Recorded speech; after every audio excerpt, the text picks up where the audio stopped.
Great. Well, thank you, Kevin, for the nice introduction, and I really appreciate the remarks you made about, and one of the things I've admired about your program for a long time is that your perspective is not just when you sell a bull, it's way further down the value chain. And I think one of the things that I'm going to talk about crossbreeding and heterosis a little bit, but once in a while, I think sometimes producers sort of think that crossbreeding and high quality, high value end product are exclusive sort of events. And I'm hopeful when you leave today, you'll understand that that's not true. That in fact we can build some crossbred animals that have a lot of value on the cow side, which is kind of where my real passion is, making sure commercial cow-calf producers are profitable, but also produce product that goes in the feed yard and on the rail that gets it done. Yes, that'd be great. If you want to hand them out now, that's great. If people want to pick them up afterwards, there's some of the answers to the quiz are in there. So Caldwell, you'll want one of those, buddy. I'm not sure. So the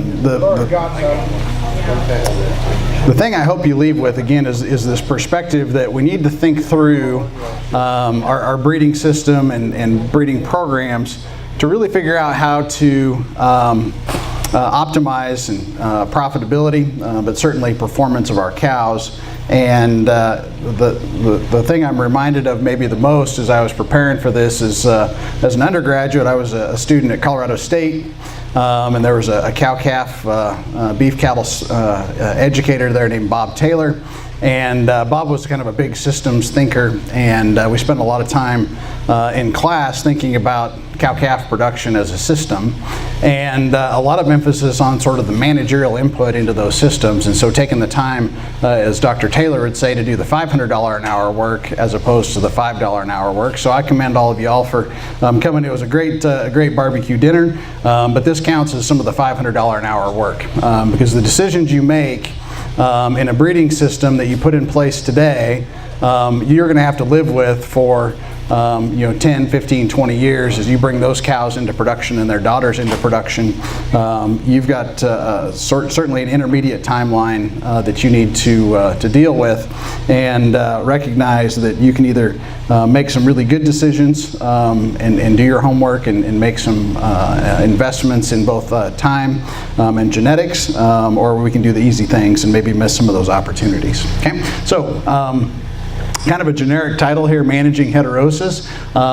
What I want to do is sort of focus us on a little bit of process. Because I think a lot of times it's really easy, and I'm an animal breeder by training, a geneticist, so one of the things I like to do the most is go look at a set of bulls and sort through the data and find out which individual might fit some scenario or breeding objective the best. And that's really the second step in what we need to do, right? The first step is we need to have a real critical eye and analysis of our production system, our own cow-calf or production operation, and understand what it is that we do. Okay, and I like to call that development of an informal breeding objective. But when we do that and understand the considerations and maybe some of the production constraints that we face in our production system, it gives us an idea of both what our genetics need to do from a cow side, and maybe what some of those confining factors might be, but also what our product is. Okay, and certainly no matter whether you sell cattle at weaning time or retain ownership and sell them on the rail, we're selling a beef product, and we have to be conscious of that. But there's a lot of traits that we need to be focused on, and making sure we put the selection pressure on the right ones at the right time turns out to make all the difference. Okay, so part of this is step one here is picking the right breeds in our crossbreeding system, and then the second part is how do we choose an individual within those respective breeds that fit those objectives. Okay, so making sure if we need a terminal bull, we pick terminal traits. If we need a maternal bull to build replacement heifers, we pick a bull that brings maternal traits to the table, and making sure we use the right tools. So Shane Bedwell is going to talk to you a little bit about the tools in a while, and I usually end up being the guy that's batting cleanup, so I like to be kind of the lead off, and so whatever mess I make, Shane, I'm appreciative that you'll pick those up and put some runners around the base for us, okay? But in thinking about those tools, though, we've got EBDs and selection indexes that can really drive us towards genetics that make sense and meet our objectives in our production system. So remember, it's a two-step process. And I promise you, if you skip over step one and go to a sale and make a purchase decision by the seat of your pants, invariably you're probably going to make a mistake. Okay, so lots of bulls get bought without the right amount of homework and end up not maybe doing this job as good as they could. One of the fun jobs I've got at K-State is I supervise our purebred beef unit. We've got about 300 registered cows, 3 different breed groups. And one of the things that I see often is 2 kinds of producers. Ones that come that know what it is they're after and what breeding system they're using, and others that maybe make that seat of the pants decision where if they would have come to us before the sale, we probably would have guided them to a different bull that maybe suits their needs and lines up better with their objectives than what they ended up buying. And so spending that time and building those relationships is really important. Okay.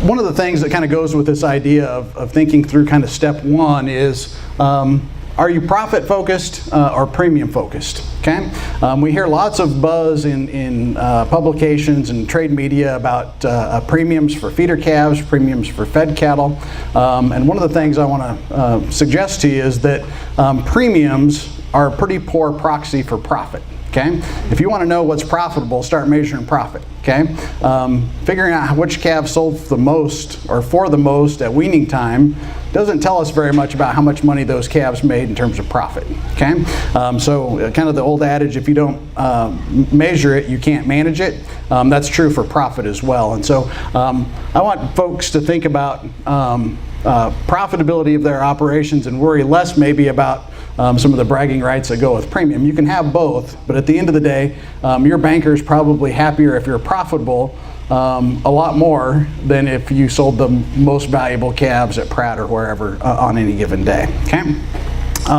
One of the things that I hear a lot about particularly breeding programs are some of the constraints that exist due to herd size, and I'm here to tell you those are real. Okay, some of the situations where maybe we have 40 or 50 cows, you know, a rototerminal crossbreeding system probably doesn't make much sense. But there's other opportunities we might use to construct a crossbreeding program that maybe doesn't maximize heterosis but optimizes it in that construct. Versus, you know, big operations that have maybe 3,000 or 4,000 head of cows. It's pretty easy to put a rotational crossbreeding system in place because the only thing that moves are replacement heifers. Okay, so size has a big impact on what makes sense, and I certainly hope you spend some time thinking about that. I did make there's a one-pager. I'm tethered. I don't think I can reach that far. Thanks, Kevin. One of these, you'll want to pick up one of these on the way out. And it is I'm an extension guy, right? So I have some new stuff of mine, but I reuse lots of other people's smart stuff. So this is a Harlan Ritchie product. For those of you, maybe my generation or a little older, know who Dr. Ritchie is.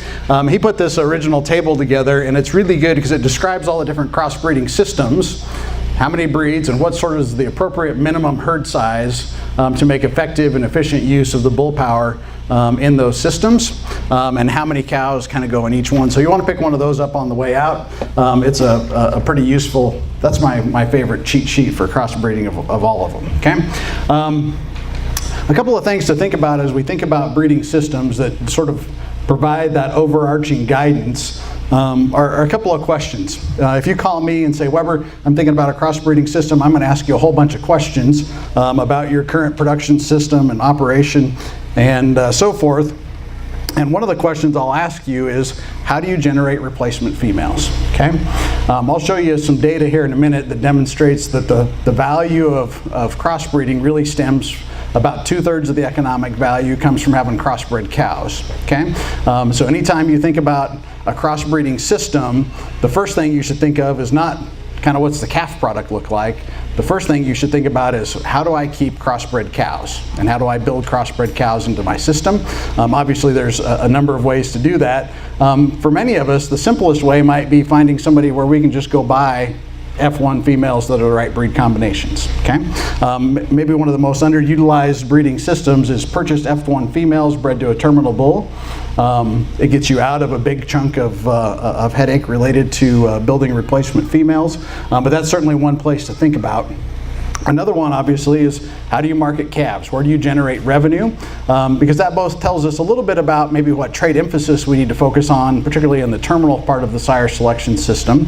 But certainly maybe what breed combinations make sense, where do I capture value, and so forth.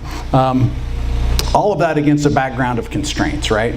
In terms of either labor, facilities, cow inventory, existing breed composition, and so forth, are all things that we might talk about that sort of point us in a certain direction, okay?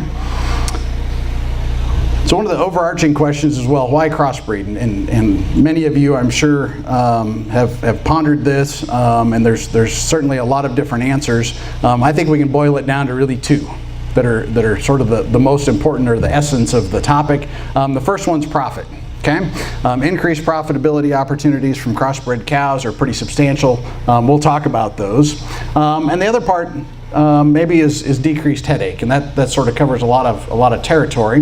That might be decreased risk in terms of cow breed up, other things that contribute to quality of life in terms of performance of cows and their calves and so forth. But these two capture most of the opportunity related to crossbreeding system.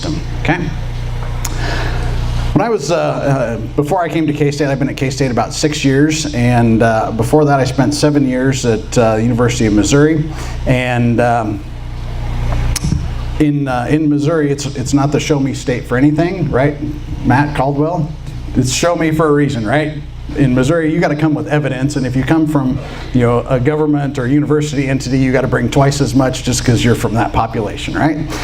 So one of the things that I got a lot of questions about in Missouri, there's a lot of Angus cows in Missouri, was sort of these trade-offs between crossbreeding and straight breeding. And so I tried to summarize that and capture it in what I call the crux of straight breeding. And this comes down to the decision to crossbreed or not really comes down to this, I think. And it's, do the benefits of selection for economically important or convenience traits within breed, i.e. straight breeding, outweigh the improvement of lowly heritable traits via heterosis or crossbreeding, especially maternal heterosis, okay? So at the end of the day, you've got to answer this question, right? If you're going to put a breeding program in place, you've got to evaluate those two alternatives, and if one of them is straight breeding, am I able in my production system to capture enough added value from whatever it is, value of calves, quality grade, whatever it is, does that offset the money I trade away in that decision when I give up crossbreeding? So that's the things you've got to. I'm going to stand over this way just a little bit. That's the things you trade off in the system. So understanding what those trade-offs are really important. At the end of the day, though, what commercial producers really should be focused on are what I call both additive and non-additive genetic merit. Okay, so what's additive genetic merit? Anybody know? Okay, this is academic speak for the traits or the genetic variation that EPDs account for, right? So when we mate a bull to a set of cows, the traits he transmits is largely additive genetic merit. Okay, EPDs and selection index describe those. What's non-additive genetic merit? Does anybody know? That's hybrid vigor or heterosis. Okay, so there's two classes of genetic effects that we can capitalize on in beef production. One of those we use EPDs and selection index to capture. The other bit, the heterosis or hybrid vigor, we have to use breeding system to capture. Okay, so they're kind of two different levels, but both are differences in genetic variation that we can use. One of the most important slides of the whole day, and maybe Kevin write this down for a quiz question, is the relationship between heterosis effects and heritability. Okay, if we think about our production traits, we've got reproduction, production or growth, and in product or carcass merit. The heritabilities of those traits go from low to high. So we know reproduction and fertility, low heritability, carcass traits, typically high heritability. So heritability describes the amount of variation we observe in individuals that's due to genetic control. okay? So high heritability means we have lots of opportunity to make selection decisions and selection progress. Low heritability means what? Not very much genetic variation, but lots of environmental influence on those particular traits, okay? If we look at the heterosis column, though, they're flip-flopped, right? The impact of heterosis on production or reproduction or fertility traits is typically quite high, and for carcass traits, it's very low, okay? Can you see an opportunity brewing here for selection for traits that are heritable, using those tools to improve, whereas some traits that have low heritability we use crossbreeding to improve, i.e. fertility. Okay? So we can use both sets of tools or genetic effects to make improvement in our cow herds. So the power of crossbreeding really comes from two sources. One is heterosis, obviously, or hybrid vigor. We can divide that up into really three different pools. Individual heterosis, so if I've got two straight bred parents, I produce a crossbred calf, the benefit or the advantage in performance that individual has is that's individual heterosis. What's maternal heterosis then? So that's the benefit of having a crossbred cow. So those performance attributes associated with maternal ability. What's the third one? I got individual, maternal, and paternal. So we don't talk a lot about paternal heterosis, but there's some growing data about hybrid bulls and their longevity and so forth. Certainly an interesting area. The other piece, though, of benefit for crossbreeding systems comes from breed complementarity. Okay, so we can get heterosis by putting any two breeds together, really. Okay, sometimes those breed combinations don't make much sense, though, right? What we want to do is put breeds together that complement each other or fill the holes or the gaps that one breed might have. And what we really want to do is then align those breed types or trait types either in the production environment, so the maternally influenced breeds and crosses of those are on the cow side, and the terminal or carcass growth kinds of bulls in the mating decision to produce calves that go into the marketing stream, okay? So we want to make sure we kind of get the breed types and their attributes kind of in the right spots, okay? One of the things I advise folks to do is really select breeds for the core traits that they bring to the table, okay? Bank on what you can bank on, right? So if we think about what's a breed that brings a lot of quality grade marbling to the table? Angus, right? Okay. If I say, well, what's a breed that offers lots of, I don't know, docility and disposition advantage? What's a breed that comes to mind? Hereford. Okay. So there's things that we have in our head about breed types and breed attributes that really should kind of help define this breed complementarity bit. That doesn't mean there's not opportunity to select for excellence in other traits, but certainly those core ones should be our focus. Okay, so one of the things I promised you is a little bit of the economics of why crossbreeding is important from a production standpoint. If we think about cow-calf production, one of the measurements that we like to use to describe production efficiency is weaning weight per cow exposed. Okay? Why is weaning weight per cow exposed a really good metric to use to describe production efficiency to a weaning endpoint and not just weaning weight? What's the average? If we take a load of calves to Pratt and I sell my whole set of calf crop in Pratt and they average 550 pounds, what's that tell us? Not a lot, but it tells us about this. If everything went right in my production system, I produce calves that weighed 550 pounds. Okay? That's a realization of all the successes in my production system. Okay? What's weaning weight per cow exposed tell us? It tells us everything that went right from when that cow conceived until she weaned a calf or not, right? So it captures differences in conception rate, calf survival, calf performance, maternal performance, all that kind of stuff gets wrapped up when we use a weaning weight per cow exposed sort of metric, okay?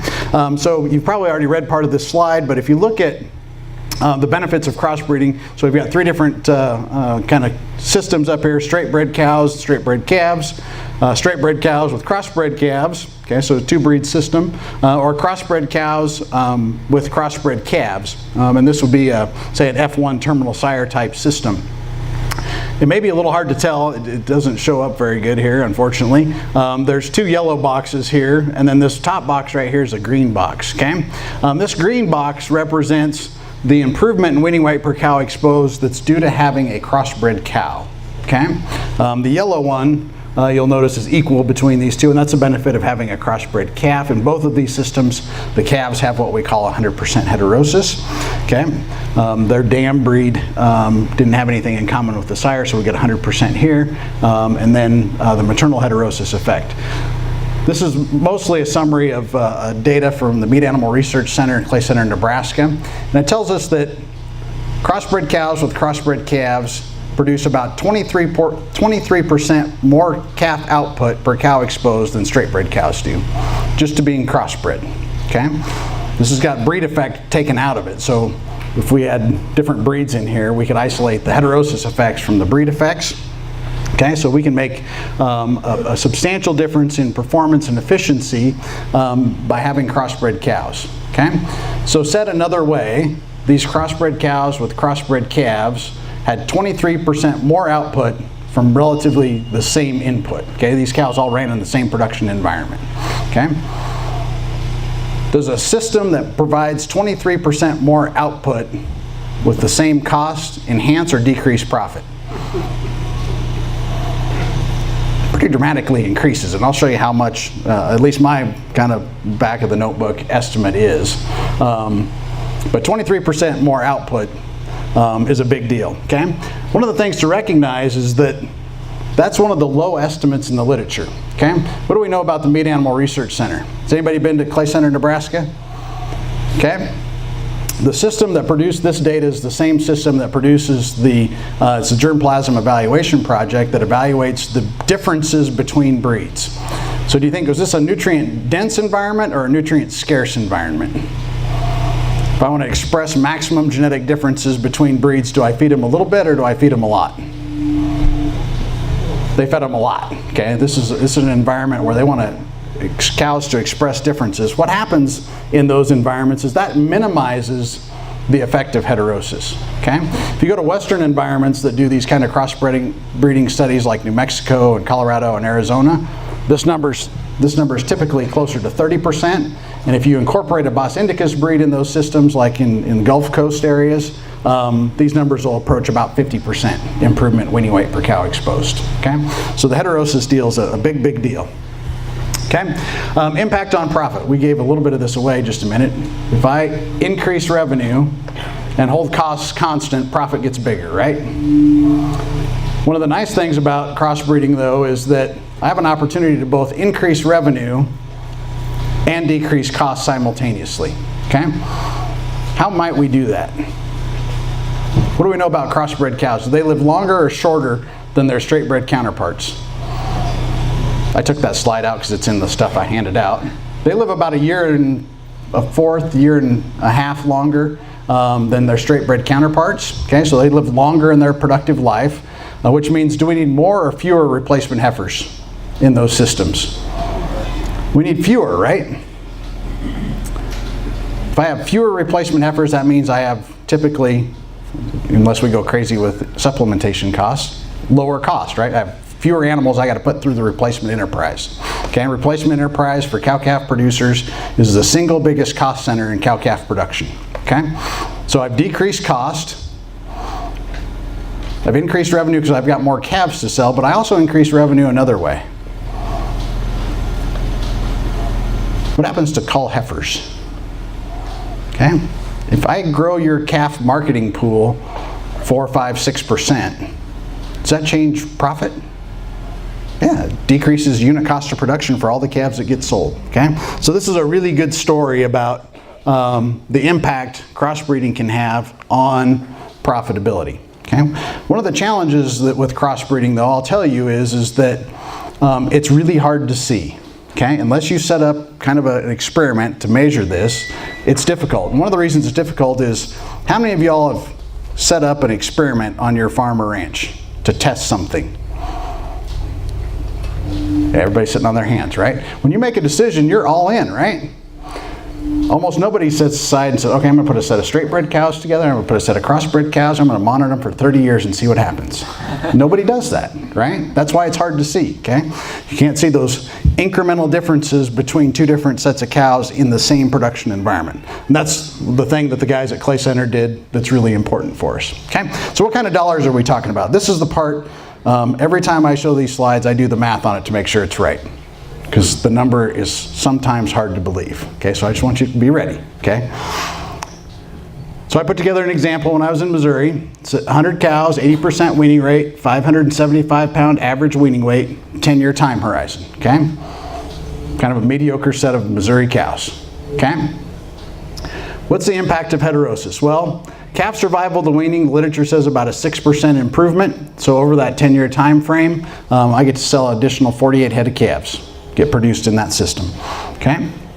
Weaning weight, individual heterosis estimate for weaning weight's an improvement of about 4%. That's 18,400 pounds of calf weight, okay? That's just the individual part. The maternal heterosis is the same number. It's about a 4% improvement in calf weaning weight, so you add that. You could make this number about 36,000 pounds, just in the performance advantage of those calves in terms of growth and efficiency. If we look at weaning weight per cow exposed, that 23% number I showed you a little bit ago, this system, if I ran straight bred cows and they did this base and I made them crossbred to run side by side, the crossbred cows would produce about 106,000 pounds of additional calf weight in that 10-year time frame. Okay? About 106,000 pounds of additional calf weight. Okay? So that's the equivalent of 18 more 575 pound calves per year. Okay? It's the equivalency. If we value that, say a $1.50 calves, 5 to 6 weight calves, that's about right for the current market. That means the crossbreeding or heterosis is worth about $150 per cow per year. Not per cow per lifetime, per cow per year. Okay, so on 100 cows, every 4 years I can pick whatever kind you like. I don't care if it's Dodge, Chevy, or Ford, they're all really expensive, right? Dually, diesel, leather seats, navigation, the whole 9 yards. You can buy one of those every 4 years cash, the difference between those two systems with 100 cows. It's really quiet in here all of a sudden, okay? Do you believe it? That's a big number. Yes, sir. What does heterosis do, like in the Flint Hills or in other areas, rather than in a confined situation like they had in Nebraska, where they provided all of VD1 and everything? Well, the one in Nebraska, it just happens to be a really big grass operation. Okay, so they get a lot of supplemental feed in the wintertime, but it's a lot of grass. Okay, the answer to your question though is the heterosis estimates from the Flint Hills, I would guess, would be this big or bigger. Okay, they're not going to be smaller. Okay, Flint Hills will be, especially if you're south in the Flint Hills where it's hot and humid, this heterosis estimate would be bigger in that environment than it would be in Clay Center, Nebraska. Yep, good question. Okay. Another way to look at this is not so much how much additional revenue do I get on a per cow basis, but think about it in terms of break-even costs on the calves you sell. Okay, this kind of crossbreeding system's worth about nearly 30 bucks a hundredweight difference in break-even. Or if you think about it another way, which is a little more challenging to think about, but how much additional revenue, so kind of back to this crux of straight breeding question, how much additional revenue would the straight breeding system have to produce per calf marketed to be equal? Okay, it's not 150 bucks, right? They produce fewer calves, okay? So it's almost $200 different to be equivalent, okay? So, 150 per cow per year. Does seem like a big number? It's a pretty big number. You go in the CattleFax data, the difference between the top 25% and bottom 25% profitability in cow-calf producers in the CattleFax data is about 150 bucks. So that 150 would move you from the bottom quartile to the top quartile. Okay, and that's among, I mean, the average cow-calf guy that's a member of CattleFax is probably not the average cow-calf guy, right? So it's probably a bigger deal in the context of the average commercial producer. Okay, really, really important stuff. Another example is kind of thinking about it is the impact of heterosis on increased reproductive rate. So if we think about the weaning weight per cow exposed, part of that improvement in profitability and performance is driven by increased reproductive rates of the cows. Okay, more cows get pregnant, more cows settle, and so forth. So the literature says it's about a 7% advantage to the crossbred cows over straight breds in terms of conception rate and pregnancy. So let's say we take that 7% on this 100 cow inventory, and we can wean all those calves. That's 7 500-pound calves at $1.45. That's about $5,000 of revenue realized from those crossbred cows. Okay, that's equivalent to increasing revenue about 60 bucks a head for the calves marketed out of that system, or a decrease in break even of about 11 1/4 per hundredweight. Okay, one of the really important things that I want you to leave with is the value of increased output. Okay. For all of you in the room, at least in some fixed point in time, you're a fixed base operation, right? You've got some fixed set of resources that you've got mortgaged to the bank or paid for or leased for a long period of time that defines the resource pool that you've got to work with by and large. And we can buy supplemental feed and do some things to change that production environment. But for most of us, that land area pretty well describes our production capacity. Okay. Figuring out ways to increase the output or the efficiency or decreasing costs of that system adds to profitability and sustainability of your cow-calf system. Okay. Another way to look at this is sort of the trade-offs between additive selection and heterosis. Okay, and one of the ways I've done this is looked at a couple of traits. So heifer pregnancy is a trait that's got an EPD reported from several breeds. I've kind of classified them as the easy way to capture an increase in heifer pregnancy versus the hard way. So the easy way is crossbred heifers, about a 7% increase in first service conception rate, or about a 5% heifer pregnancy improvement in a 45-day breeding period. Okay, I can do that. Mating straight bred cows to a second breed, produce F1 calves, I can capture that in one generation, right? I can do that in about 30 months time frame. If I do it via selection, okay, in the Red Angus, when I put this slide together a couple of years ago, that represented average to the top 1% of the breed to get an 8% improvement in heifer pregnancy. Okay, so through selection, if I want to gain what I can do in 1 year, well, 2 years really, in heifer pregnancy via crossbreeding, how long is that going to take me via traditional selection? I got to move your whole herd from where they are now to the top 1% equivalent of Red Angus. I got to move your average to the top 1%. How long is that going to take? You won't see it. Okay, your kids might see it. Your grandkids could see it. Okay, it's going to take a long time. Lowly heritable trait, lots of ground to cover. Okay, longevity, same sort of setup here, easy versus hard. Heterosis, about a 16% improvement, or about 1.4 years. Okay, stayability is another way to describe the same trait, about a 9% improvement. Would be as much spread as I could get. This was in the Simmental data. I could only spread them 9%, going from average to anywhere else. Okay, so not quite half the territory. This represents a 9% difference in stayability, a big difference in replacement rate. Okay, big difference in replacement rate. What's the number one cost center cow-calf production? Replacement heifers. Okay, those numbers, if you start figuring, if you change replacement rate 10% in your cow herd, so whatever number of heifers you have now, decrease it by 10%. Okay, and then figure out what's the capitalization cost or the depreciation cost associated with that spread across the rest of the cow herd. It's a big number. Okay, it'll make you think. Okay, I want to talk a little bit about some different mating systems that I think are simple and make quite a bit of sense, but overarching all that is some mating system goals. And one of those is, how do I optimize the utilization of calf and maternal heterosis? Okay, notice I said optimize, not maximize. Okay, the only thing we want to maximize in cow-calf production is profit, right? Everything else is an optimization exercise. And so figuring out how to use heterosis as best you can in the system you've got is the goal, not maximization. Because maximization of heterosis leads to what? I don't remember where I stole this from, but indiscriminate use of breed diversity. Okay? You don't want indiscriminate use of breed diversity. You want strategic use of breed diversity. Okay?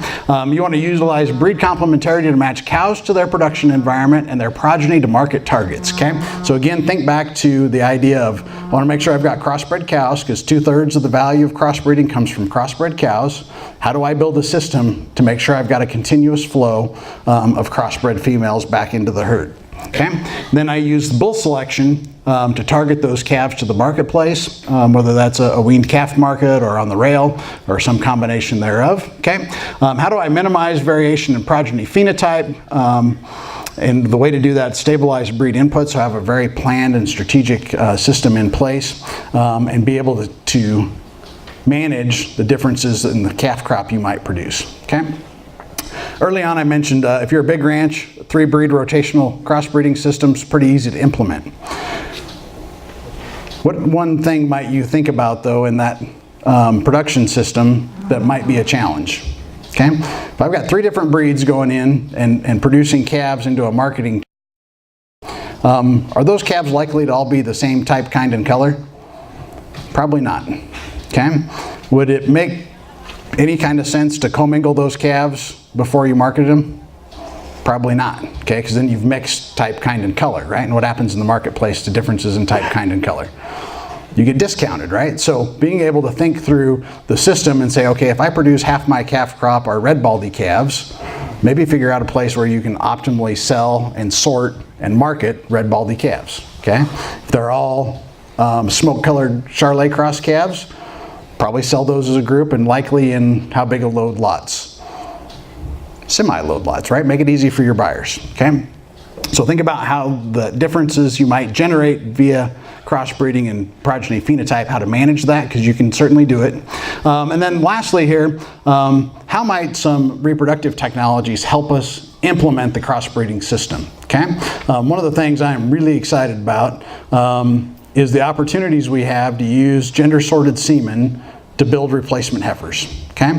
As you go through some of the stuff I've handed out in terms of reading or other materials I can reference to you, one of the challenges a lot of times in building really maternally oriented cows or replacement heifers is their steer mates, right? Sometimes those steer mates may not be very desirable in the marketplace. Wouldn't it be cool if we just avoided producing most of them to start with, okay? Gender sort semen lets you do that in a very targeted way. And the other advantage of that is potentially I could add another 20% of my cow herd into the terminal sire mating system, okay? Those cows get bred terminally, not maternally. So there's some real opportunities to use AI and gender sort semen to really drive some of these crossbreeding systems and really simplify their deployment. This is the the table I handed out to you, or Kevin did, that's got the different breed groups and kind of the size and number of breeds to make it work. I want to talk about a couple though before we hand it off to Shane, because I think I've used almost all of my time, or maybe a little bit of his. The two that I think can make a lot of sense, one is a 2-breed rotation, okay? And this is a pretty simple one.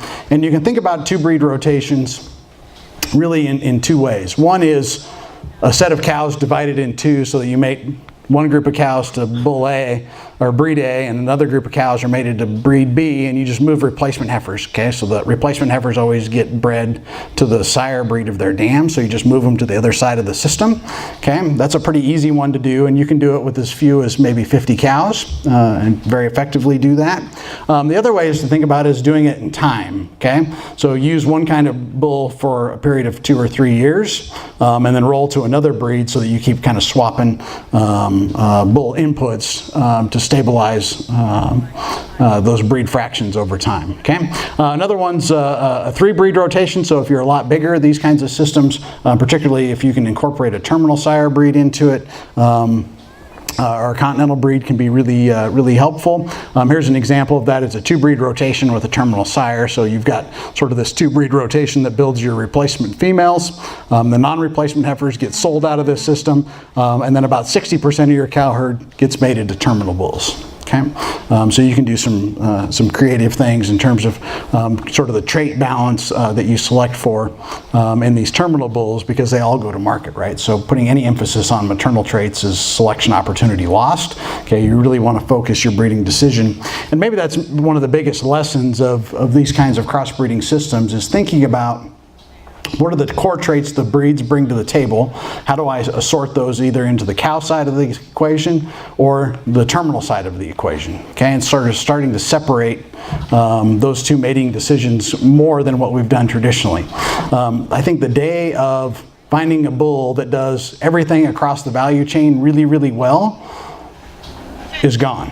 Okay, there are enough antagonisms now in the system that finding bulls that build really ideal replacement heifers and produce calves that work ideally through the feed yard and harvest phase of our business is really difficult. Okay, one of those antagonisms is pretty easy to illustrate, and it's cow size, right? How many of y'all want bigger cows than what you got right now? Not one of you. Okay, what's the market signal on the fed cattle side? Make them bigger, right? And genetics certainly is one way to make them bigger. Okay, so thinking through how do I make cows maybe more optimal in terms of mature weight and lactation to fit the production environment, then how do I fill that gap then with a terminal sire kind of mating is a strategy that makes a lot of sense. Okay, so real quickly as we wrap up here, crossbreeding done right. First of all, build a plan and set attainable goals. Okay, do not do this on your way to a sale or sitting at an auction arena. If you do, don't tell anybody I told you to do it, okay? Because you'll be wrong, okay? We'll have to sign a pact, right? Build a plan, okay?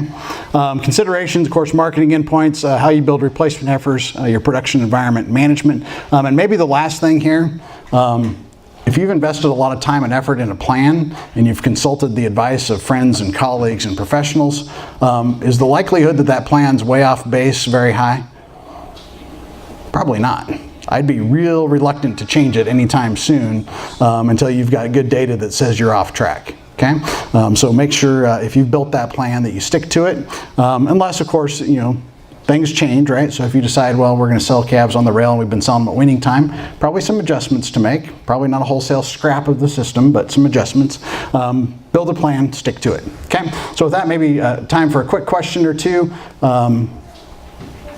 Kevin, is that all right? Question or two? Yeah, and I'm sticking around through Shane's talk, and as long as you ask questions or Kevin runs me off, I'll stay here tonight before I go back to Manhattan. So what questions do you have?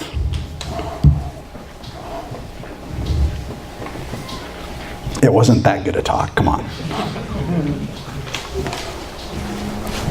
How much weight do you lose if you do go maternal? Like you got an Angus cow and you go bull or replacement. How much weight do you lose by going to a replacement and not weaning weight? So let me make sure I got your question right. If I build a 2-breed maternal cross, how much do I back up weaning weights? Yeah, if you do go for maternal instead of high performance or your... Oh, say instead of a continental bull on a British-based cow?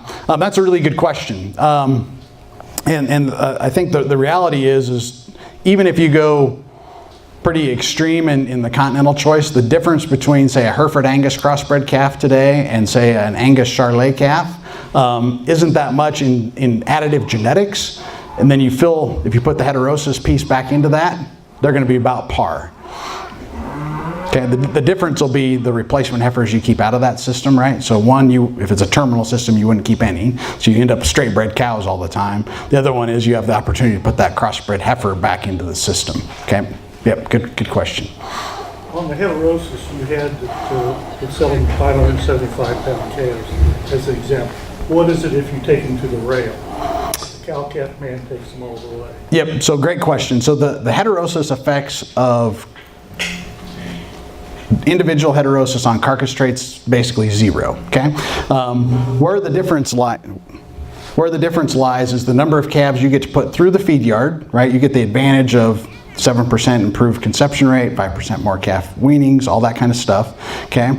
The big advantage from post-weaning through harvest is two things. One is about 1/10 of a pound better average daily gain, so about a 10% improvement in efficiency of those calves going through the feeding period, which of course then, so I've got more efficiency in terms of feed utilization. The crossbred calves actually reach maturity quicker. They get to a heavier weight but faster, so you've got shortened days on feed, okay? There's actually some really good data. There's not many experiments done in the academic setting to capture that bit, but probably 4 or 5 years ago, the Hereford Association did that nice study out in California and in Missouri that captured the post-weaning to harvest piece and the differences in gain and efficiency through the feed yard and differences in calf health made the value proposition favorable to crossbreeding.